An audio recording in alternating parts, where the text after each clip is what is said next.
Hola guys, welcome to my channel. In this video, I'd be ranting about the video card I recently bought from DynaQuest on RTX 4070 Taglish version guys, no? So if you guys haven't seen my previous video, it's about yung pipiliin mo ano bang video card para sa'yo. Halimbawa, itong 4070, ang di hamak na mas maganda yung 7800 XT kesa dito, especially in regards to gaming. But, heto pa rin yung pinili ko. Nandun yun sa previous video ko. I hope you guys watch that and I hope you find it medyo entertaining kahit medyo mahaba. Anyway, rant kasi yun eh. Anyway, in this video, RTX 4070 na lang ang binili ko over 7800 XT kasi nga, it's more compatible with the applications I'd be using kung saan ko gagamitin yung paggagamitan ko nitong card na to at saka sa use case ko mas prefer ko ang Nvidia. Alright, ngayon stores naman yung pag-uusapan natin and more specifically yung warranty information.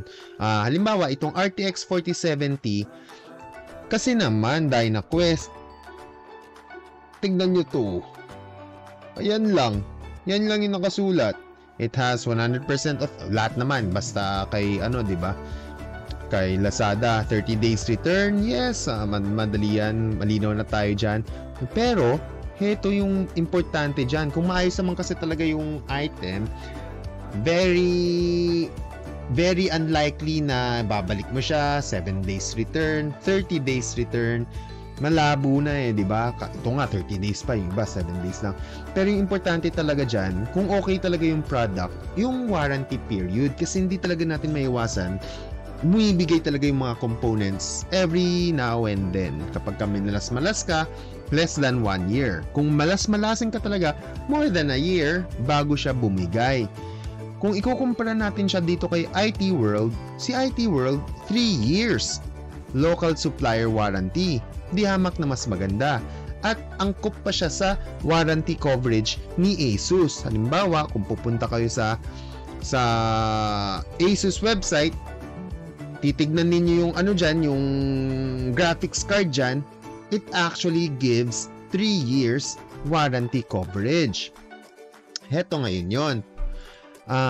Si IT World is si DynaQuest rather. Itong si DynaQuest, yan. Si DynaQuest. Ayan o. DynaQuest, heto. Si DynaQuest, authorized reseller yan. Makikita ninyo yan kapag pupunta tayo dito sa website sa itaas na kay Asus, where to buy, makikita ninyo sa Southern NCR, joke lang, concept store yan. Sa Southern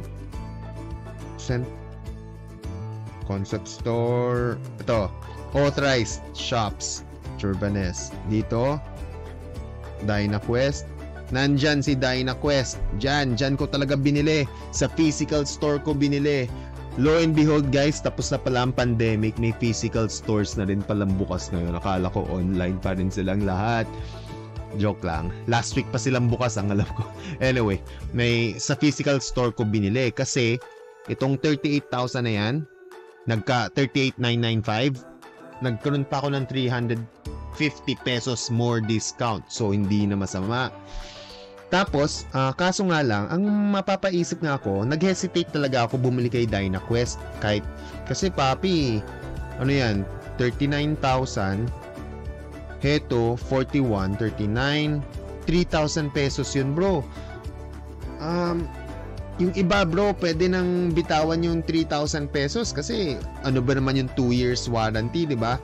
Pero ako, meron ako mga components 2 years bago bumigay. Yung SSD, 2 years, 3 years bago bumigay. Pero buti na lang 5 years yung warranty niya. So, malaking bagay talaga ang warranty guys. So, tinawagan ko si DynaQuest. Sinabi ko, bakit 1 year lang yung warranty ninyo? Ang sabi sa akin, ay, yan po yung nabali, na ano na ako, bulol. 1 year po yan sa amin.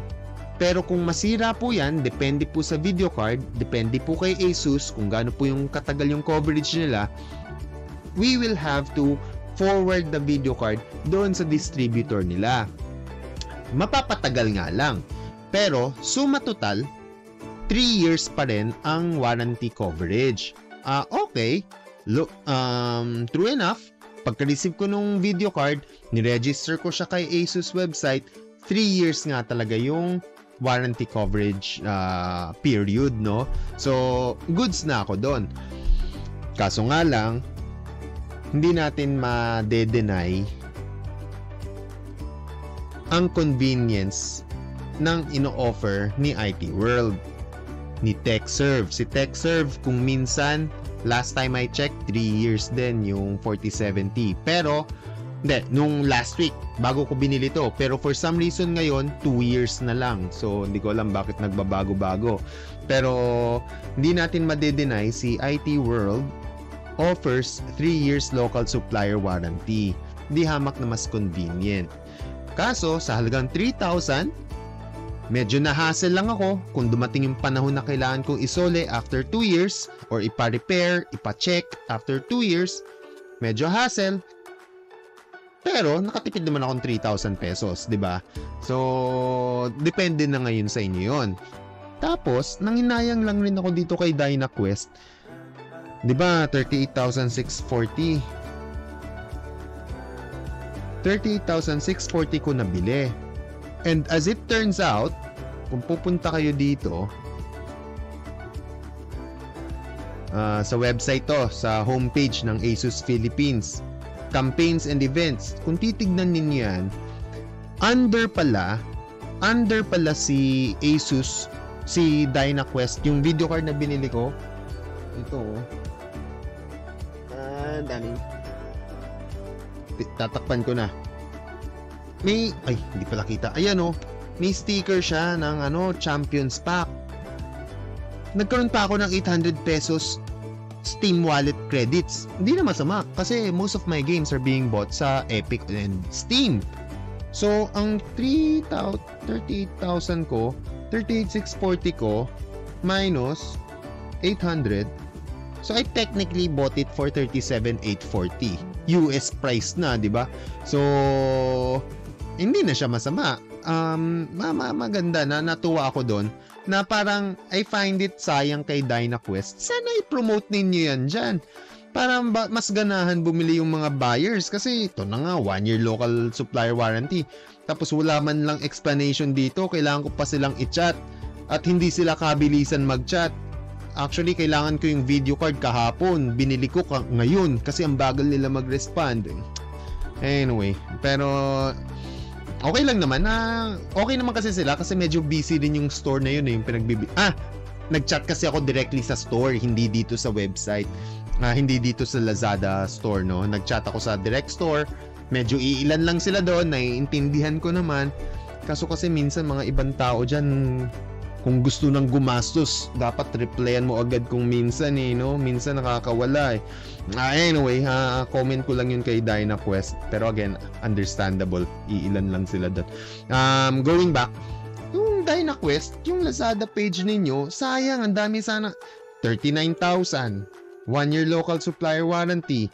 Tapos wala nang ibang explanation. Kung na-explain sana, or kung na-edit sana to, meron may konting tiyaga lang yan na-explain yan sa warranty page Tapos yung Champions Pack, itong Champions Pack, kung nailagay sana yan dito sa somewhere dyan na oops, the cards we sell, yung mga binibenta naming video card will be eligible siya sa event na to.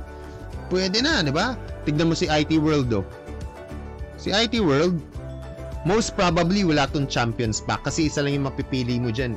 Ang alam ko, kasi medyo maduga ako Nag-register na ako sa Champions Pack.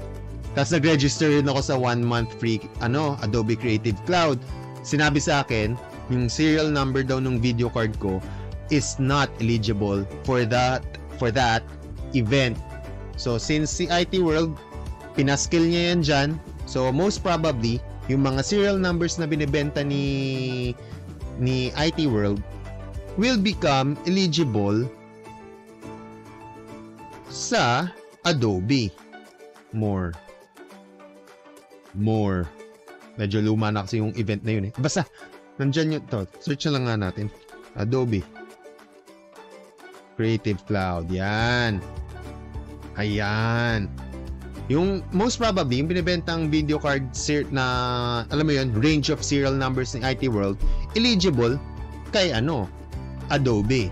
Ngayon, ako, nag-aaral pa lang ako ng Adobe. Kung nabasa ko to, kaso may account na ako ng Adobe. Pero kung nabasa ko to, kasi kahit may account ka na sa Adobe, kasi 1 year subscription yun di ba? This will be placed on top of that. So 13 months na, 'di ba? Malaking bagay din 'yun, may kamahalan din yung Adobe 'di ba? So ayun lang guys. Suma total nitong ranting ko. Ingat lang kayo, baka bigla kayong ma-turn off sa mga Lazada stores. Katulad nito, ang ganda ng presyo, kaso nakaka-turn off yung warranty.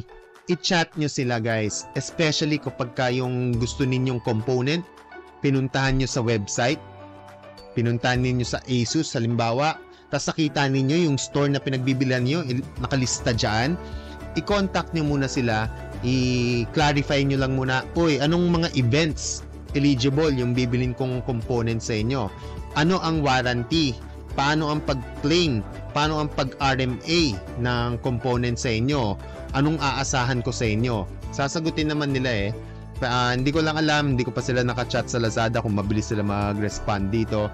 Pero sa chat, sa physical store nila, nasagot naman sila. Very, alam mo yun, clear naman, naintindihan ko naman yung mga proseso, kung paano, halimbawa, after 2 years, bumigay yung card ko, na-explain naman sa akin kung ano yung kailangan kong gawin para ma-resolve yung issue. Natuwa na ako doon. Medyo ma-hassle. Pero kung may extra lang sana akong 3,000, o di kay IT World na lang ako bumili, hassle-free pa, 3 years local supplier warranty, di ba? Pero, medyo may kakuriputan ako. So, kay DynaQuest ako bumili, di ba? Ayun lang guys. Kasi, in fairness man kay IT World, yung service nila medyo kalidad din. So, marami rin sila binibentahan. So, yung markup na 3,000 pesos in returns doon sa service na pinoprovide nila, siguro makatarungan, hindi ko alam. So, kung hindi naman pala siya malaking issue, DynaQuest, kung kaya mo namang gawing 3-year local supplier warranty yan with the same price, gawin mo na para masaya yung consumers. Char. No? Tatrabaho ng walang pasahod. Alam mo yun. Alam ko naman yun. Business perspective, naiintindihan natin yan. Pero, ayun lang guys. Again, to close, kung meron kayo nakitang magandang presyo, kaso medyo hindi kayo natutuwa, uy, walang event, walang promotion, walang promo, ang pangit ng warranty, i-chat nyo muna sila. Pero don't take their word for it. I-check din ninyo yung website mismo ng component. I-check nyo muna kung authorized reseller ba talaga sila, ha? Kasi sabihin nila sa'yo 10 years warranty, tapos after 10 weeks sarado na yung store, di ba? So medyo naipit yung toe ko sa gulong. So yun lang guys, I hope you enjoyed this video and helpful as well, and as always, see you in the next one.